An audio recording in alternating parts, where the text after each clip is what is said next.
Welcome to the Bible Made Clear.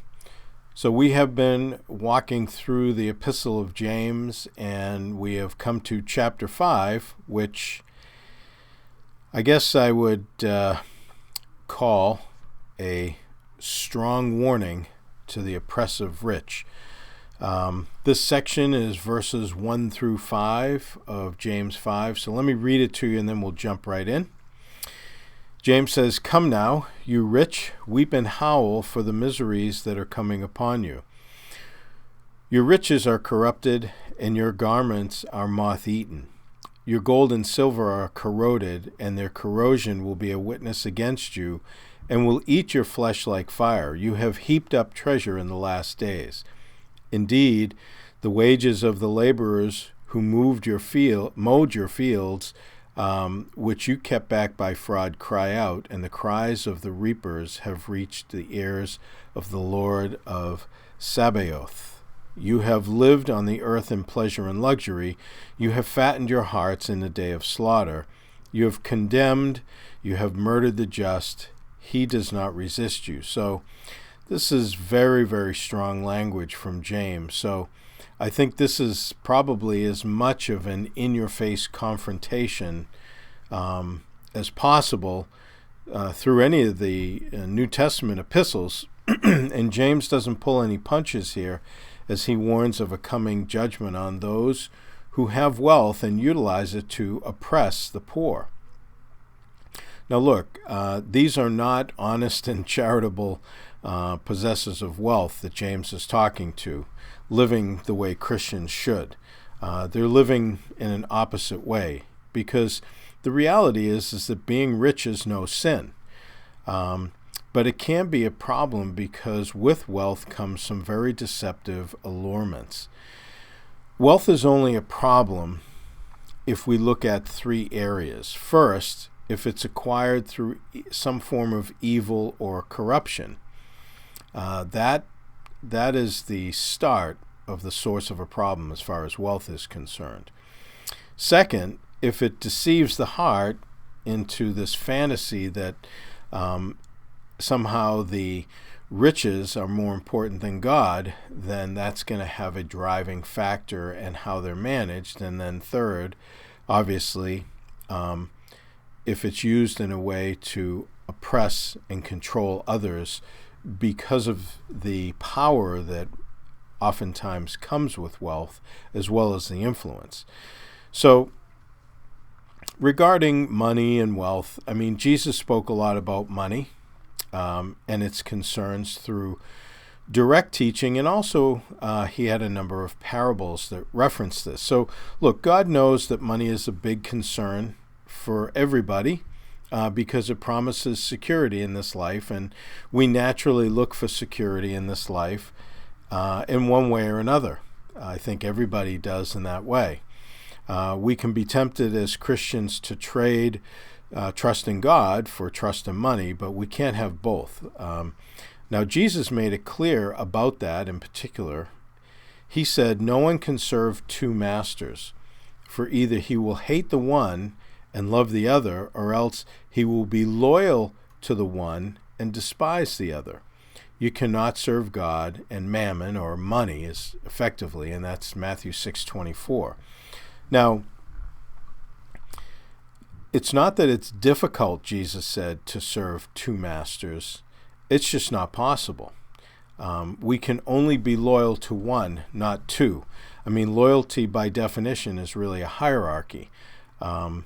You can't have two equal loyalties. You can only have one. And if God's not the highest loyalty on our list, then something else or someone else will be above him.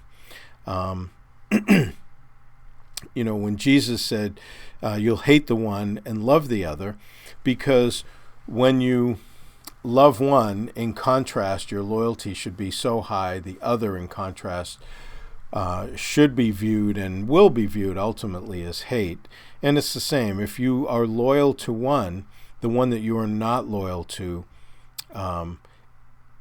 effectively is a despising of that one, because there's a loyalty that's removed from them. And that's really where it goes. Now, it's the same with love. I mean, you can really only have love ultimately and primarily for one, not for two. You can't have two equal loves. Love is also a hierarchy. So because man was created to love, and God created us ultimately to have our highest loyalty to him, anything that else is really a corruption of that love or a perversion of who we are and how we were created, so that we end up getting very confused about what love is and what loyalty is. There's an interesting story in 2 Samuel 13 about Absalom, Ammon, and his half-brother Tamar. So Absalom was David's son, Amnon was David's son by a different wife, and Tamar was Absalom's sister and Amnon's half-sister. So at the beginning of the story, it says, Absalom, the son of David, had a lovely sister whose name was Tamar, and Amnon, the son of David, loved her. That's how the chapter starts out.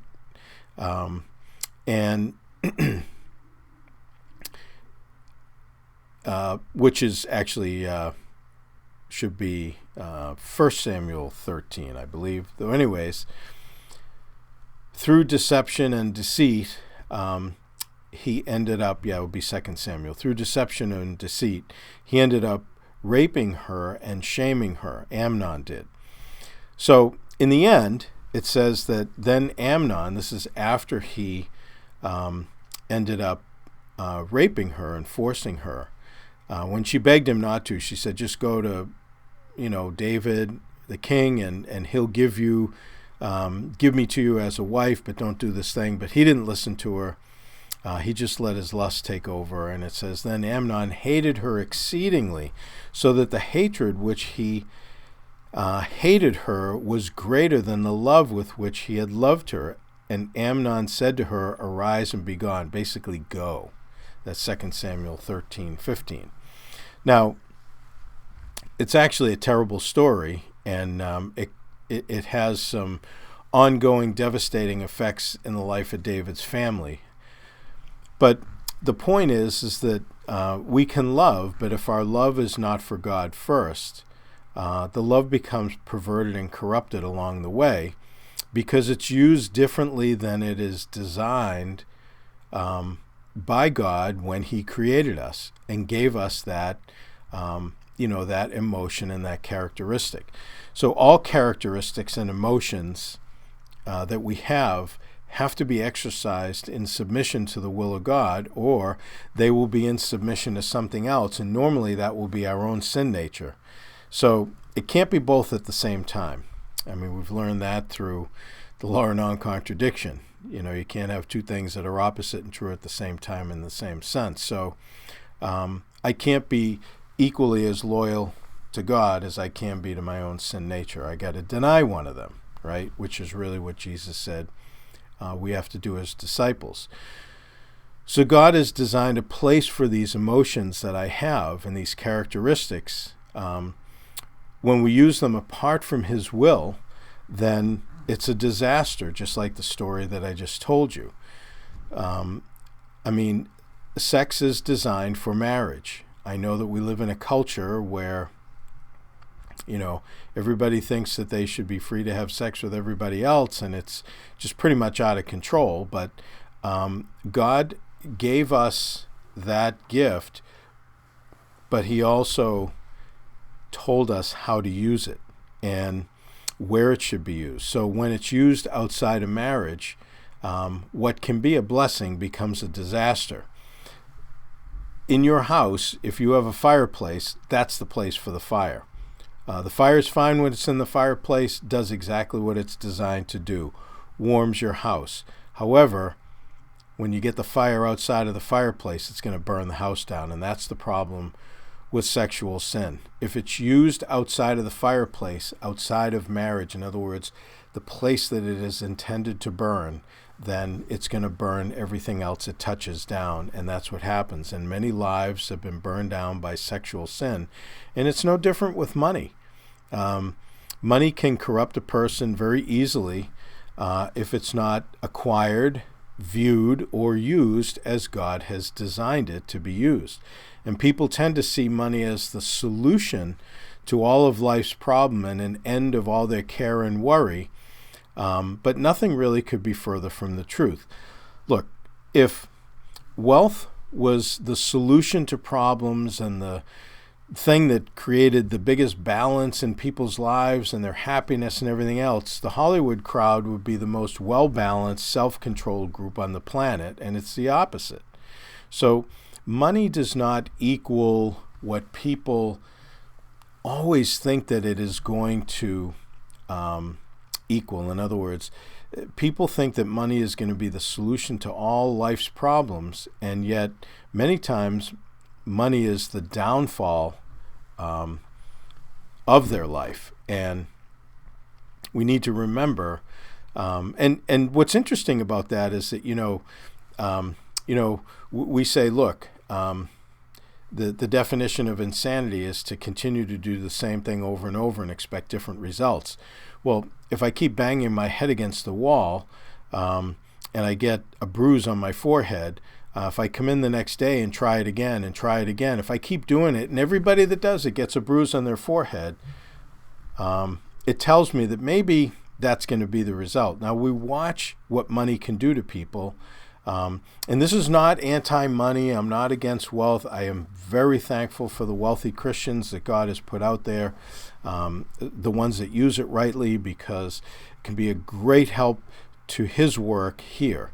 But, so oftentimes we see wealth overtake people's lives when they become extremely materialistic, and then it becomes a problem. And their life is adversely affected, though they have many toys with which they can please themselves during that, that time of deterioration.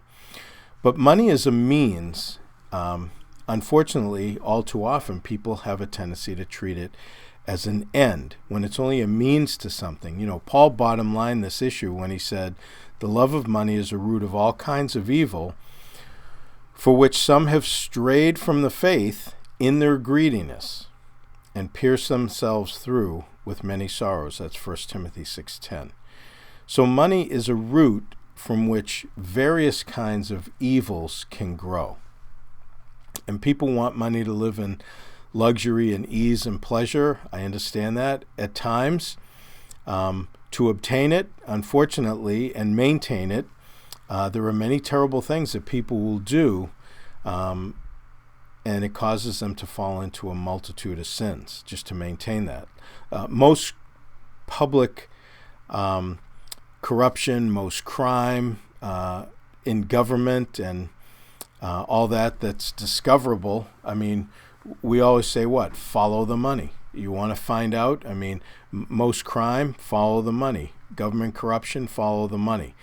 People oftentimes will kind of psychologize aspects of crimes, but the majority of crimes are really due either to money, sex, or power. These are very strong and powerful motivations for us. So these are the strongest motives anyways. And the rest of our motives are kind of ancillary to those main ones of money, sex, and power. And James is addressing the money one here. So in verse 1, let's jump into it. He says, "Come now, you rich, weep and howl for your miseries that are coming upon you." Barclay has an interesting introduction to this section. He says this: James 5:1-6 has two aims. First, to show the ultimate worthlessness of all earthly riches, and second, to show the detestable character of those who possess them. By doing this, he hopes to prevent his readers from placing all their hopes and desires on earthly things. So we have this same phrase, "come now," back in chapter 4, verse 13, and it's really a call to recognize the problem, like in the last part of chapter 4 on sinful self-reliance. This is the sinful attitude, really, of the oppressive rich. So we had that sinful self-reliance at the end of chapter 4, and now we're talking about the sinful, oppressive attitude of the rich people. and they are oppressive based on what James defines for us, right, in verse 4, which we'll look at in a minute. But in order for them to be using wealth wrongly, they have to first come to a perverted view of riches in their hearts, and it's after that that the wrong application comes.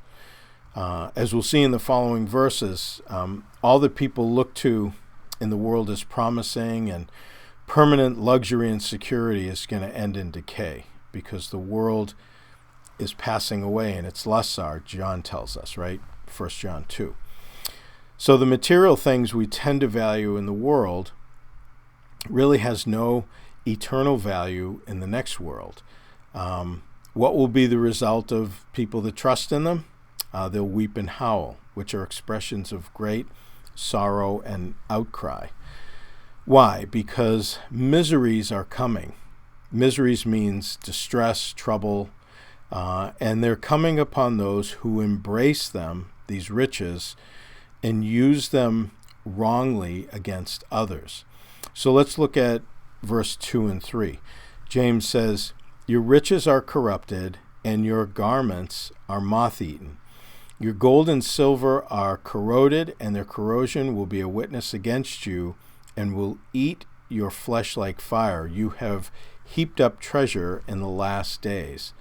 So riches can corrupt. The word corrupt means to rot.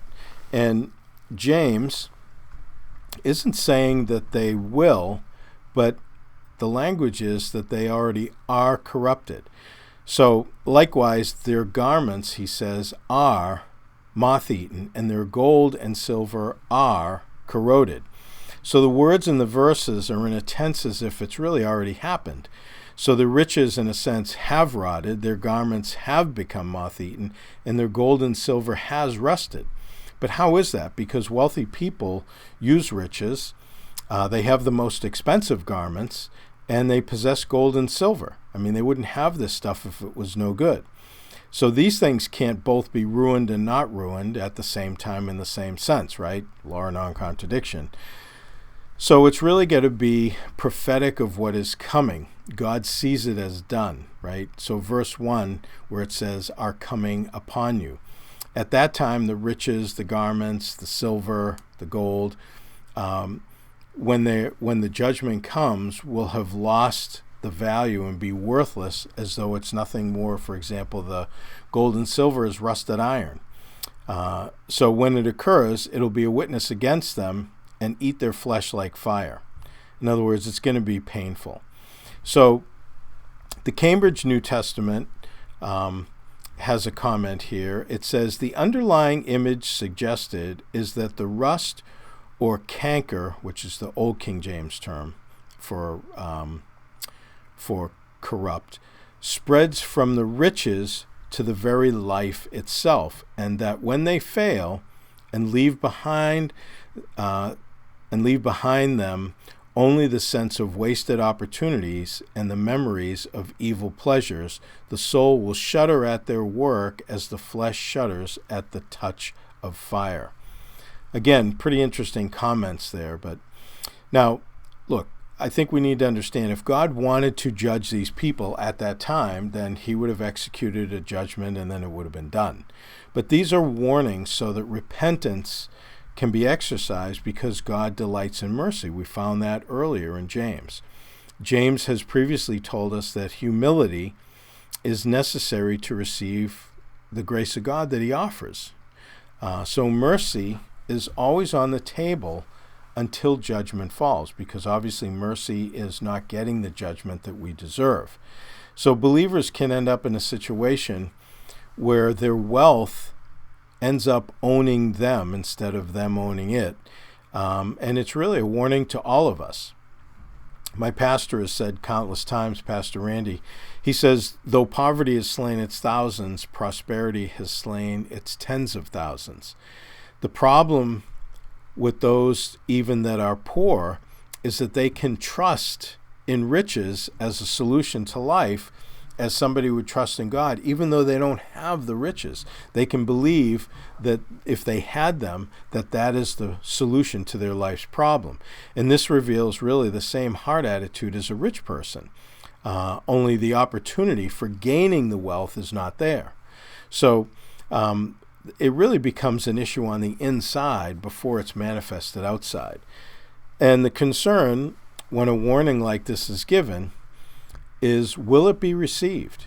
Or is the heart already hardened? So notice that they have done this to themselves. In the verse, it says, you have heaped up treasure in the last days. They have done it, right? Once again, James is connecting the Sermon on the Mount and what Jesus taught with what he's teaching here. So on the Sermon on the Mount, in Matthew 6:19, Jesus said, do not lay up for yourselves treasure on earth where moth and rust destroy and where thieves break in and steal, but lay up for yourselves treasure in heaven where neither moth nor rust destroys and where thieves do not break in and steal. For where your treasure is, there your heart will be also. So Jesus wasn't against storing treasure. He wasn't against accumulating treasure. He was just opposed to treasure that was made valueless by where it was stored.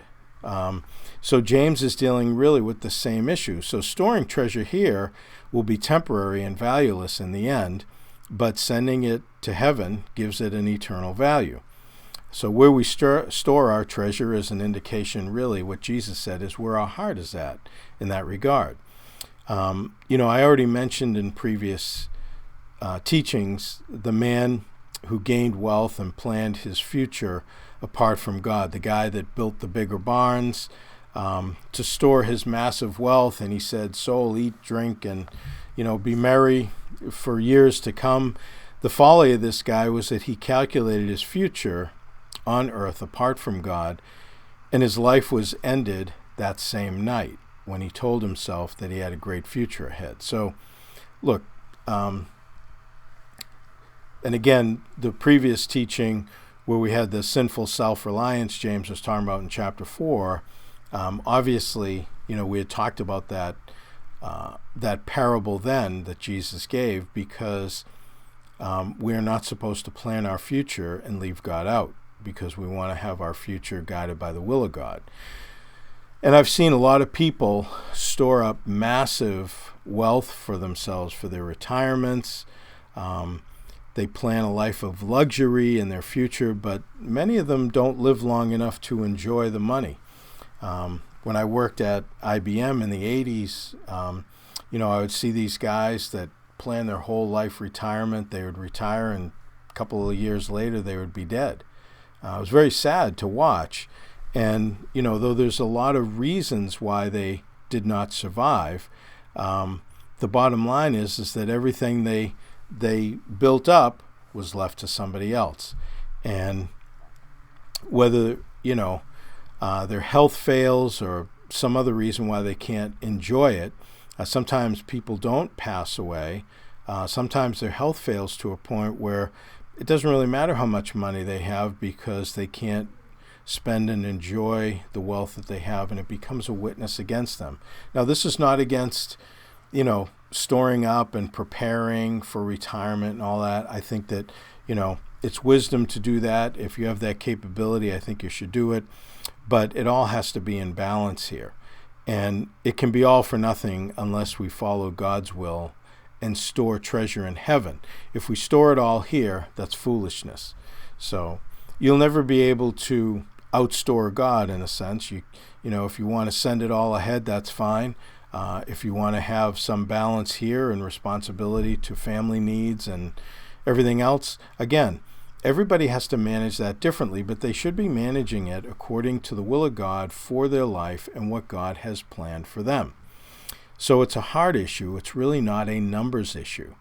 I also know of a very wealthy businessman who heavily invests in God's work, actually a number of them. They own their money. Their money doesn't own them. So I know of some Christian businessmen that have very, very good portfolios. First of all, you wouldn't know it other than the fact that you know it. But second of all, are they utilizing some of that to live? Yes. Are they putting it into Christian ministry and following God's will? And are they praying about what God wants done with it because they consider it really His? Yes. So they become a channel through which God can work and direct, in a sense, His funds where He wants them. And they're faithful to manage it, like Jesus talked about in the parables, right? Paul said of wealthy Christians, he said to Timothy, "Command those who are rich in this present age not to be haughty, nor to trust in uncertain riches, but in the living God who gives us richly all things to enjoy." 1 Timothy 6:17. So, that's really Paul's instruction. It spells it out. It's pretty straightforward. Thomas Constable has a good note on this verse. He said, "Gold and silver do not literally rust. They corrode and tarnish. Nevertheless, corrosion does the same thing as rust. It destroys the value of the metal. Christians should use money, not hoard it. Therefore, the presence of rust or corroded gold in the rich man's treasury will bear witness to his unfaithful stewardship of his wealth." James warned that the process that destroys gold and silver is the same process that destroys the people who collect these precious metals. Hoarding wealth is a particularly serious sin for Christians since we are living in the last days, the days immediately preceding the Lord's return. We should be using our money to get the Lord's work done, not to enable us to live lives of luxury and laziness.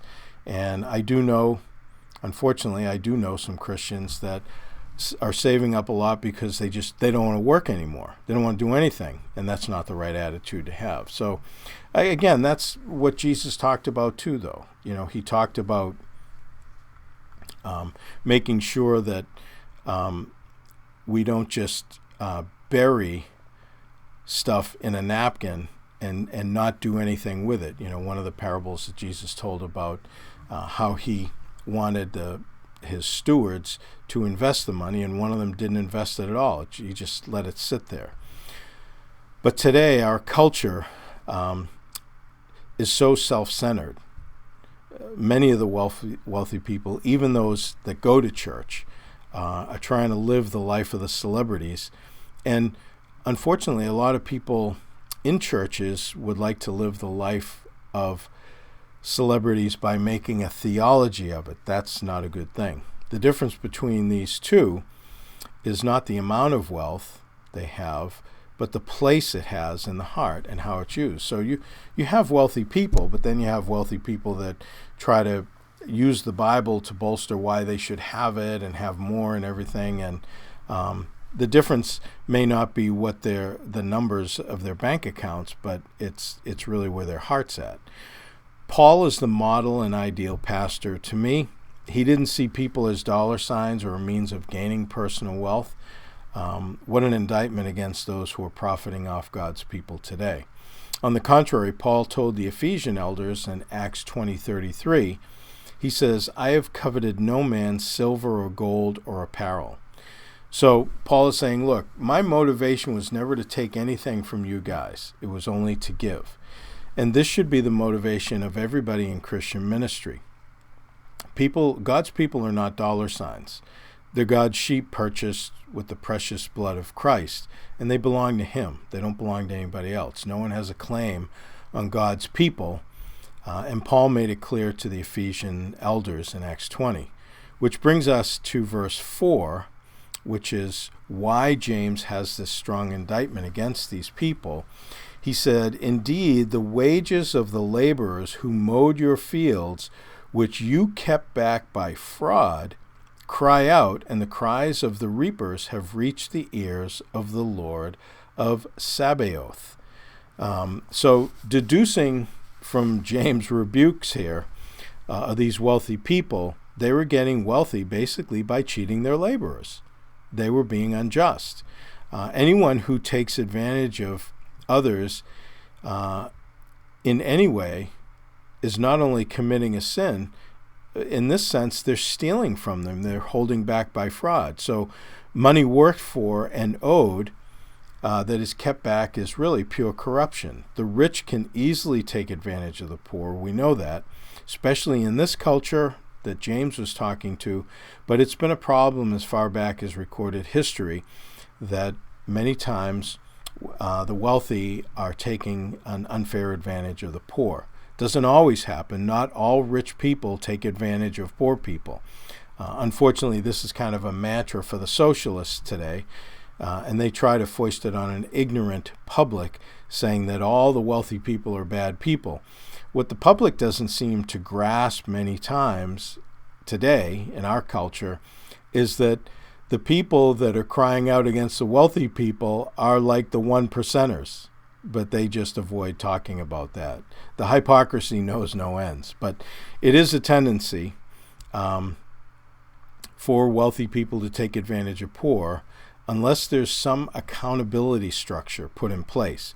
And many times the only accountability a wealthy person has beyond themselves is to God.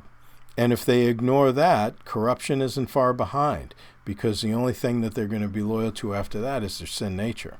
So Paul made this accountability clear in Colossians 4:1. He said, "Masters," these are the bosses, right? "Give your bondservants what is just and fair, knowing that you also have a master in heaven." In other words, you are not the top of the ladder. There's somebody above you. That's God. So the Bible is replete with instructions and warnings to operate fairly with those who are working to feed their families. Right? The reality is that man is never at the top of the ladder. And everybody's going to give an account to God no matter. Now, Moses made it clear under the law back in Leviticus 19:13. He said, "You shall not cheat your neighbor nor rob him. The wages," so this is in the context of them working for him, "the wages of him who is hired shall not remain with you all night until morning." Well, what did he mean by that? Those workers did not get paid on like a bi-weekly or a bi-monthly basis. They got paid daily, and they got their food for their families with that pay that they received. So to hold back money owed when the ability was there for the employer to pay them was not loving your neighbor, but stealing from them. And, you're stealing from somebody who is in need and justly owed for the work that they did. Now later in Deuteronomy 24:14, Moses said, "You shall not oppress a hired servant who is poor and needy, whether one of your brethren or one of the aliens who is in your land within your gates.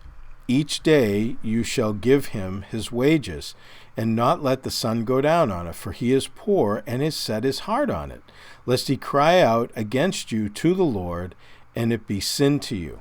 And this is exactly what James is dealing with.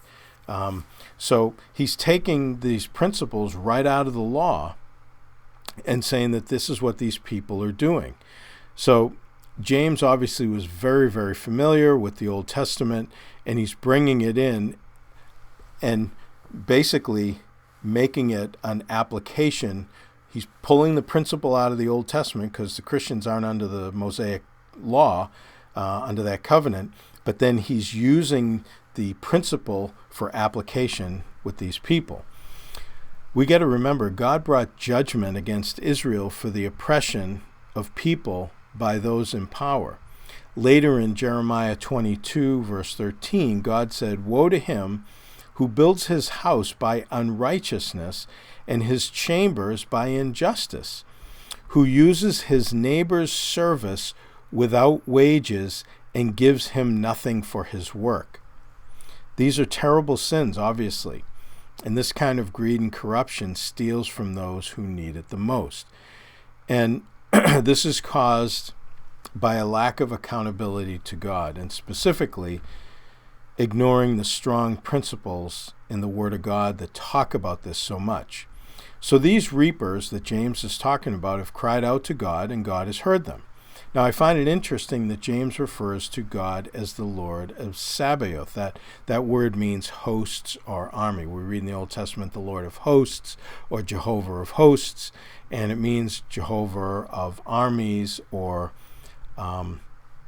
Sabaoth is the term that it's translated. So Lord of hosts is common in the Old Testament, like I said, but it emphasizes the omnipotence of God. In other words, that he is all-powerful. He has these armies at his disposal, these heavenly beings, and he can send them out where he wants to accomplish what he wants to get done. Now, regarding this particular issue here, A.T. Robertson, the Greek grammarian, he says, God hears the cries of the oppressed workmen, even if the employers are deaf. So even though the employers are not listening to it, God is listening. Now, the BBC says, the Believer's Bible Commentary, he who commands the armies of heaven is strong on behalf of earth's downtrodden masses. The Lord God omnipotent will help and avenge them. Thus, the Bible condemns not only the hoarding of wealth, but the acquisition of wealth by dishonest means. In addition to the sin of paying inadequate wages, James could also have mentioned falsifying income tax returns, cheating on weights and measures, bribing local inspectors or other officials, false advertising, and falsifying expense accounts. He got right into it there, didn't he? So, look, if it gets to the point, and this is where James is going, that through my sinful behavior, nothing is changing. If these people don't, if they were not to respond to James, then basically he's saying God's going to step in. And God's chastening judgment can be severe. We see this at the close of the epistle when we get there at the end of chapter 5. But finally, let's look at the last two verses in this section. In verse 5,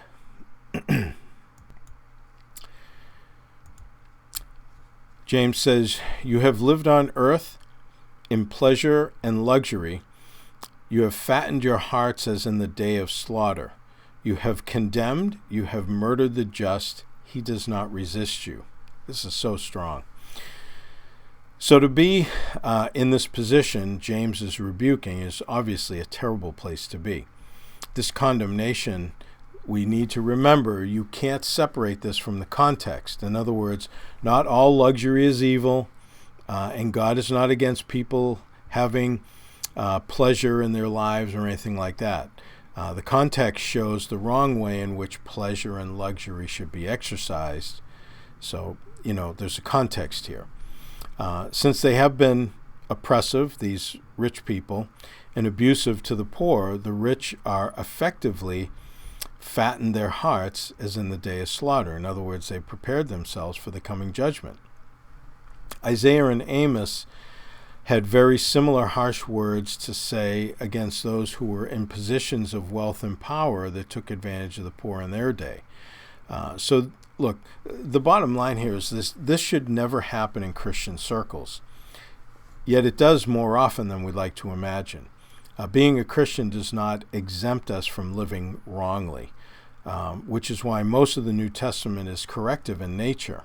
So it's because our sin nature oftentimes moves us to the place that we need constant correction. God knew that when he had the writers write down what they did for the New Testament. And so many times we can live in a way that accumulates these sinful practices in our lives to the point where God has to step in and fix it. And this is the discipline, actually, he exercises on his own. You can read Hebrews chapter 12 to see that.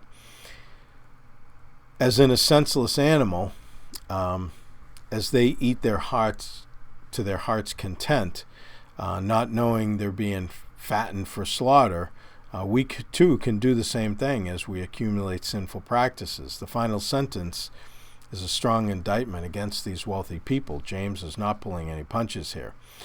The just are most likely people under the hand of the rich who are innocent and have no means of defending themselves against the tyrannical behavior of their employers. Again, the BBC says, they have condemned them by false accusation, by harsh language, and by threats. They have killed them, not directly perhaps, but by overworking and underpaying them. The innocent offered no resistance. To protest might result in further brutality or dismissal from the job. Oftentimes, you can kill somebody by overworking them. I mean, their health can fail. They can, they could pass on early. The abuses that happen in this way are extensive, but we often don't see the end result. We just we see it at a very high level. As we think of these accusations, though, and the rebuke of James, it's difficult not to see the current trends in our society. Look, I understand why the world, people among the world really are mistreated and abused by their tyrannical employers. I understand that. In many of the large woke companies that have aligned their policies to a political position, they see it as a place of strength right now. I understand that. But the shifts of power in politics change. And they change over the years. So the practice of following the worldly pattern is really not biblical. The wealthy elite in their secular world enjoy the massive control and the oppression they exercise over an average employee. But again, this is not wise, moral, or in any senses legal. No matter, as far as Christians are concerned, which is our concern, this should not be a practice they adhere to in any form whatsoever. Christians should be as far away from this kind of operation as possible. I mean as employers. I mean, obviously, many of them work, many Christians work for kind of abusive companies at times. No Christian employer should subject their laborers, is the point, to any kind of tyranny, as so many of the world's employers are exercising currently. If you're a Christian business owner or in a company where you manage and have authority, remove yourself from practices that is any kind like what James is condemning here, that we're seeing in our culture, or you'll eventually deal with God on the issue. I mean, that's where you're going. The unsaved need Christ. We know that. And they have an excuse for their sinful behavior, but Christians do not. And look, I understand how this stuff works. I worked in the high-tech world for 20 years before being a full-time pastor in 2001. I was still a pastor for 12 years prior to that, and obviously just was a part-time pastor. But I used to work for IBM in the 80s, and then went into other high-tech jobs into the 90s, and then ultimately came down here in 2001. And I was paid to do a job by my employers, and I did it to the best of my ability. Was never lazy about it. That alone continued to get me promoted into these different tech positions and eventually managerial oversight, just because I guess they saw me as more responsible. But even in a managerial position, I was firm, but not unjust. I understood the needs of the company that paid me. I knew that I needed to do what they were paying me for, but I didn't abuse those who worked under me, though I could have. I gave them the support that I would want to get from a boss. Many times I'd actually work and do the work of those that were working for me, that I was responsible for, if I felt that it was going to advance the company's needs, and then help the employee get up to speed after that. So I didn't just bark out orders. I worked with these people. But I didn't lie or manipulate them. It's unfair and it's sinful, and it's a dead-end strategy, quite frankly, in any business. In my last job before going full-time down here, I was in a situation where I was making very good money. Now, I was in a high-tech company that when you were leaving, whether you were leaving because you were going to another company or whatever, then, and I know because I did this, I had to do this more than once, you were escorted out by security within an hour of your leaving. Because there was intellectual capital and everything else in these companies that they could not afford for people to get out. So when I was leaving, there was going to be a layoff that we were told about. So, I'm at this kind of middle management layer, and then there was my manager, who was over a number of us, he got us together and he said, look, they're going to do a layoff in 2 to 3 weeks. People are asking about it. We want them to tell you that there's no layoff. And I said, I'm not going to lie to the people that work for me. And there was a guy in the meeting. He was a peer manager. He was an atheist. He knew I was a Christian and a pastor. He said, look, I'll tell his people if you want me to. He said that to my, our boss. And I said, you're not talking to my people. I said, you're not going to lie to them. I said, I'm not going to lie to them, and I'm not going to let anybody else lie to them. I said, it's not right. I said, first of all, they're not stupid. They're going to know that they were lied to when the layoff comes, And, they wanted to do this because, again, as a short-sighted managerial strategy, it was, tell them it's not going to happen. And then when it happens, say, oh, well, we didn't know. We didn't anticipate it, basically lying. And I said I wouldn't be part of it. But I made the comment in the meeting when that atheistic manager said, he's just afraid to lie. And I said, on the contrary, I said, it's not that I'm afraid to lie. I'm not going to lie. And I said, just know this. I said to my boss in front of the other guy, I said, if I'm willing to lie for you, I'm willing to lie to you. So I said, maybe you should question the things that this other guy tells you, because if he doesn't care who he lies to, then you're no sacred cow with him. So we weren't the best of buddies. As peer managers, he didn't really like me, but that's okay. He understood the gospel by the time I left there. And, I had a guy actually that I had hired like just 6 months ago, and it was kind of last in, first out for this layoff. And this was actually the opportunity that I took, because I was actually going to be leaving this company in about a month and a half.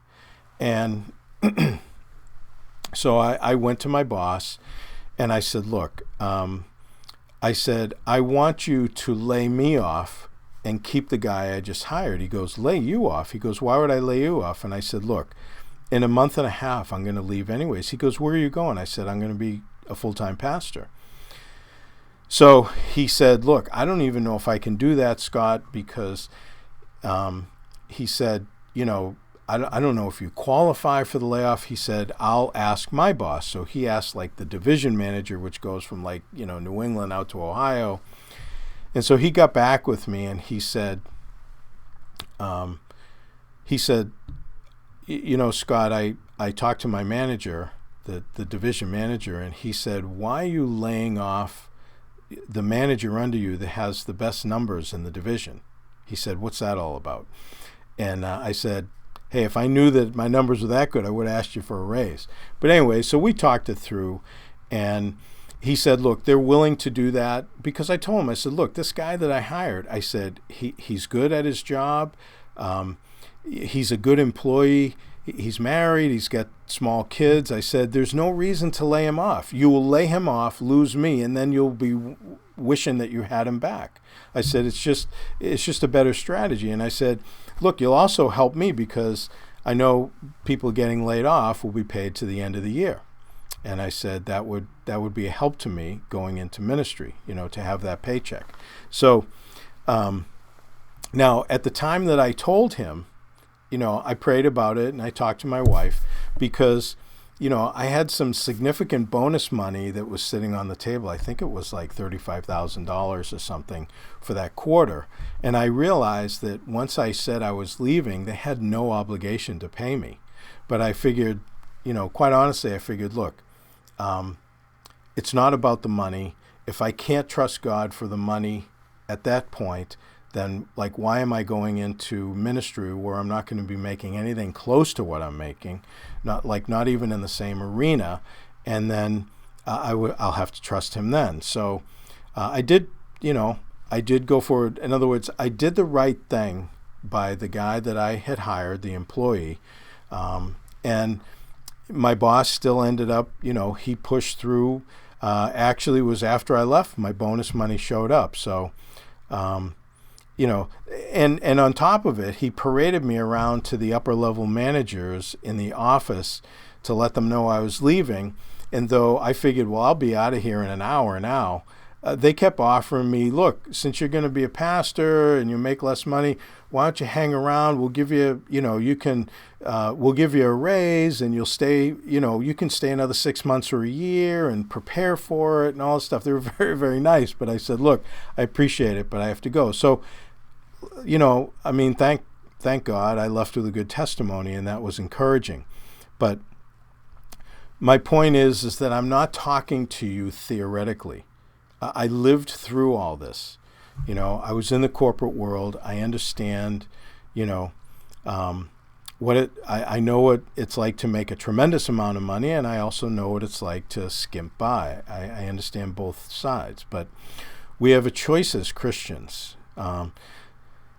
to live like the world or to obey God and live after the Holy Spirit's leading in the instruction of the New Testament. We have those choices. I hope you choose the latter. It'll go better for you in this life, and then when you come before the judgment seat of Christ, you will have a better ability to receive reward. Remember how God treats us, and extend the same gracious and merciful attitude to those who work under you if you were a boss. And you'll never regret living by the truth. You'll always regret living by a lie. You will take that regret with you. You can't make it go away. So we shouldn't be wronging others. When a person has the ability to treat somebody fairly, but the power to not do it, and they don't do it, it shows that they have no character. And so we can really reveal a lot of ourselves in how we do business, I guess, is a way to put it. So, look, may the Lord help us with this. I know this is a tough subject because we want to be a good witness of Him in this world and bring others to Christ through this witness. Amen? So we'll pick up in James 5, verse 7 next week. May God richly bless you as you continue to study His Word.